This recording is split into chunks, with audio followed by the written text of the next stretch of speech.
Welcome everyone to Friday night, Young at Heart on Saturday morning.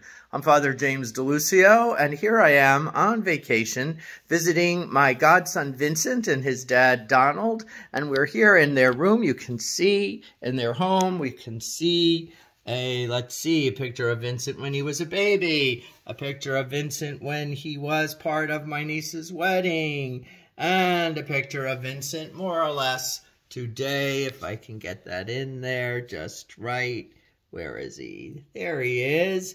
And then he's a big WWE fan. So you see all these crazy things that he likes to collect. But now you're going to hear the conclusion of Der Ring des Nibelungen by Richard Wagner, the final, the fourth of the operas in the series. This one called Götterdammerung, which means Twilight of the Gods, based loosely on Norse mythology and Ragnarok, which was about the ultimate battle between gods and others, a complete immolation of the world, a drowning in water, and then a revival to a new birth, to something new. That was Ragnarok. That is kind of what Götterdammerung is in terms of the Twilight of the Gods. So here we have, as we left in Siegfried, we have Siegfried, who has awakened the beautiful and powerful warrior Brunhilde, who is asleep on a mountain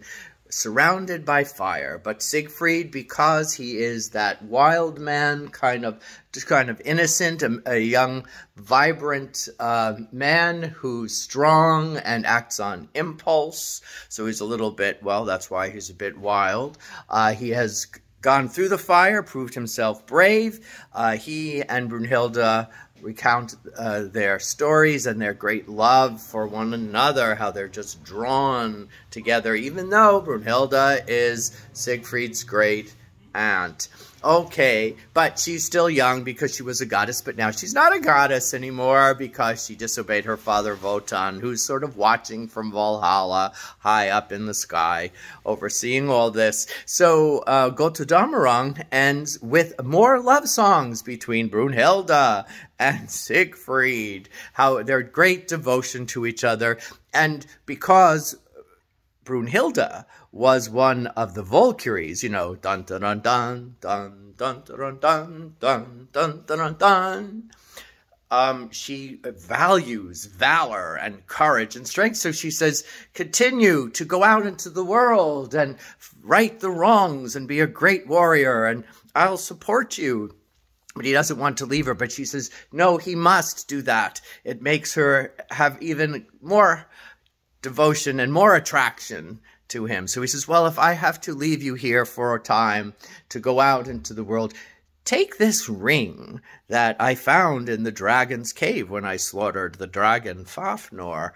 It is, of course, the ring that is all-powerful, the ring that has the curse. He says, but this is about our love. So she's entranced by this bright, shiny, magnificent ring, so she keeps it. He goes off. Now, after he goes off, one of the Valkyrie sisters, she comes and she tells Brunhilde, listen, things are not going well. Dad's going nuts. He's preparing a funeral pyre all around the great Valhalla. He says, this is the end. Listen, can you just take this ring and give it back to the Rhine maidens, because its curse is just continuing to play itself out. But Brunhilde is so in love with Siegfried, who Wagner kind of uplifts as the perfect male, the perfect human being. She will not part with the ring. We know about that problem, right? And so her sister goes off in despair. Meanwhile, Siegfried goes off on his adventure, and we see him maneuvering his raft on the Rhine, the beautiful Rhine. We get some of that Rhine music that comes in, and he comes to this castle of this country, this community on the Rhine, with a man named Gunther and his sister Gertrun, weird name, Gertrun, but at any rate, and Gunther's half-brother, Hagen. Now this is weird, but as it is, as they're ruling the country, Hagen is actually just a half-brother. They have the same mother as these two, this brother and sister, but his father is that evil Nibelungen Albrecht, who started all this problem in the first place, you know.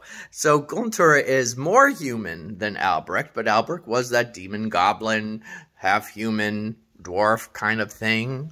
So, but Hagen seems to have taken on more human characteristics. He's very big, very powerful, and he is manipulating Gunther and Gertrun to get that ring. You know, that's his obsession. That was Albrecht's obsession. So he tells them that he knows of this beautiful maiden, Brunhilde, and this Siegfried. Now, how he knows, again, it's just all the mechanizations and the vile desires and goals of the Nibelungen. So, at any rate, they like the idea that they could get the ring, but they also realize that Gunther needs a wife to really rule well, and Brunhilde sounds like the perfect person, and Siegfried sounds great for Gudrun. So Hagen gets them into this thing because he seems to have some kind of clairvoyant powers. He knows that Siegfried is coming. So Siegfried comes like the valiant and capricious and what you would call it, someone who goes out on with his gut all the time. He is kind of an innocent. He wants friends. And so he sees this king, and he says, well, let me give you my devotion, and I will serve you well, and I have this beautiful Brunhilde. And so Gunther says, great, you can be my savior, if you will. But Hagen has created a potion that will remove all of Siegfried's memory, especially of Brunhilde. And he has Gudrun give Siegfried the potion in a toast, and he forgets all about her. And of course, the potion also gives him great love for Gudrun. And so now we really have a lot of trouble. But here it's sort of like the fall. You see, we had the innocence of Siegfried and the love and devotion of Brunhilde. But now in the real world, the world of politics, of kings and vying for power, etc., and trickery with this potion, everything's falling apart. So it's pretty bad. So Gunther, now that Siegfried is under the guise of the potion, says, look, there's this beautiful woman on this mountain, but you have to go through the fire, and only one as brave as you, will you go and retrieve her for me? And then we'll have a double wedding, me and Brunhilde, and you and Gertrude. And of course, under the influence, Siegfried says, of course, and you know what? He says, I have another thing that we can do. I have that Tarnhelm, remember, that you can put it over your head, or you can wear it on your chest. And he says, I'll put on you. I'll turn myself into you. I'll go through the fire. Brunhilde will think you're the one who's brave and true, and anyone who does has to marry the beautiful woman. So this is exactly what he does, but Brunhilde is horrified when he comes through because she sees him as Gunther, and she does everything she can to ward him off, but he seduces her against her will and takes the ring from her. So when he brings Brunhilde back, then he takes off the Tarnhelm. Guess who's disgusted? Guess who's outraged? Brunhilde, of course. She doesn't know that he's under the spell of this potion. So she vies vengeance and revenge because he had pronounced such devotion to her. She's really disgusted. So then it's all planned. She's forced to marry Gunther against her will. And then Siegfried's going to marry Gertrude. What a mess. And Hagen, at the end of the act, vows that he's going to get that ring. So he comes up with this pledge. He takes his spear, and he says, for Siegfried, oh, because Brunhilde says this is all wrong. He's married to me already. So Hagen takes this spear, and he says, you have to pledge on this spear that who's telling the truth. So Brunhilde says she's telling the truth. Siegfried says he's telling the truth.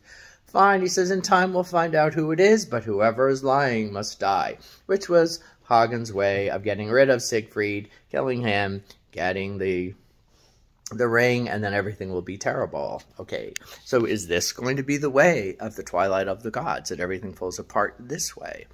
So, to cut to the quick, he does plan for Siegfried's murder by taking him on a hunting expedition and exposing his lie, because he gives him another potion where he remembers the truth, and he slays Siegfried, and then they bring the body there. Meanwhile, Brunhilde has learned about the potion. She forgives Siegfried. She comes with an elaborate funeral procession back to the castle, exposing Gunther, who now is a little sheepish for what he has done.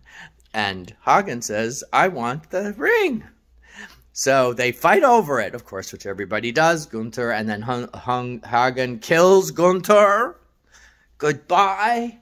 Poor Gertrude is just left there totally despondent. She doesn't know Siegfried. Now her brother's dead, and here's the awful Hagen as he goes to take the ring off the dead body of Siegfried. Siegfried's dead body raises his arm up in defiance, which actually frightens Hagen, who thinks Hagen could be frightened, and he runs away.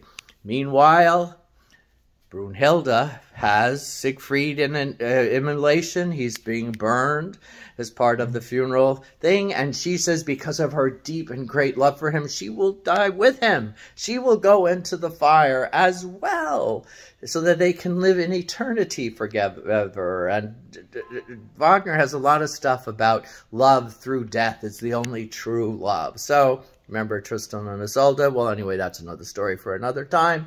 So, she gets on her horse to go into the fire. Meanwhile, Wotan sees all this and realizes, okay, this is the end, and he has all his minions start a big fire to consume Valhalla, the realm of the gods.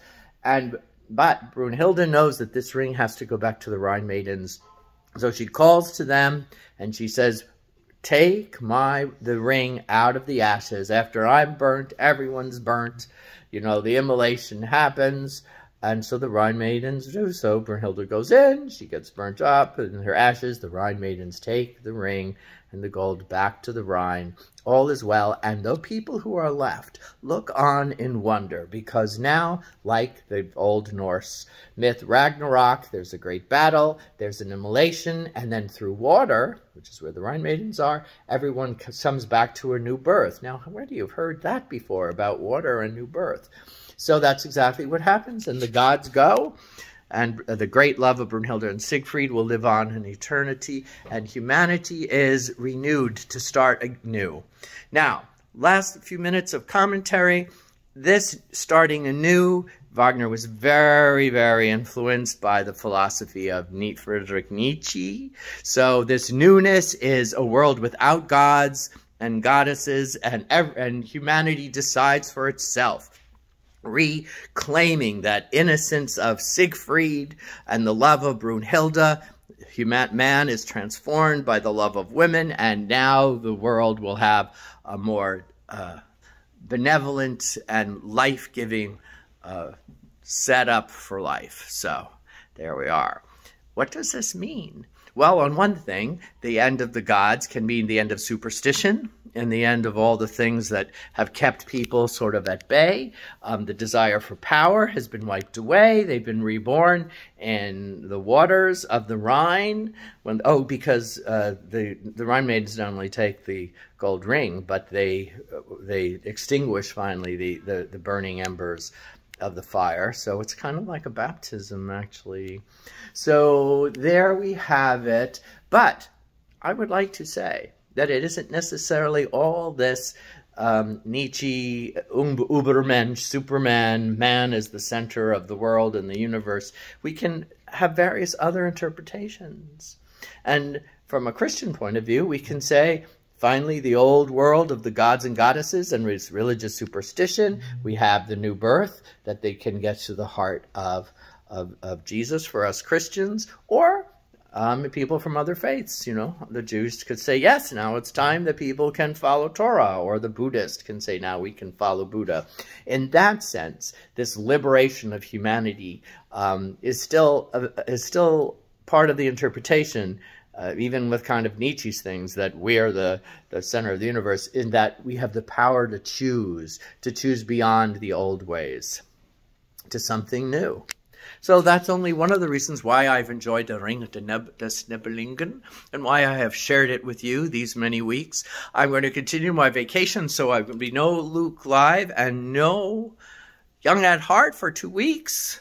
And I want to thank Vincent, my nephew, who's again a big WWE fan, and all of you for putting up with me and these longish kind of, sorry, Catherine, longer things, but I hope you've enjoyed it. And I've given you a link from the previous video if you want to read more detail. I cut out a lot of stuff to share you the basics of, but now you're ready to enter in Der Ring des Nibelungen and enjoy it for yourself if you wish. God bless everybody. Have a wonderful 2 weeks. Stay safe. Wear your masks when you're going to the stores. This virus is still out there. So when you're in public, keep cautious, please, because we want you well to enjoy Young at Heart and such. Bye, everyone. Thank you.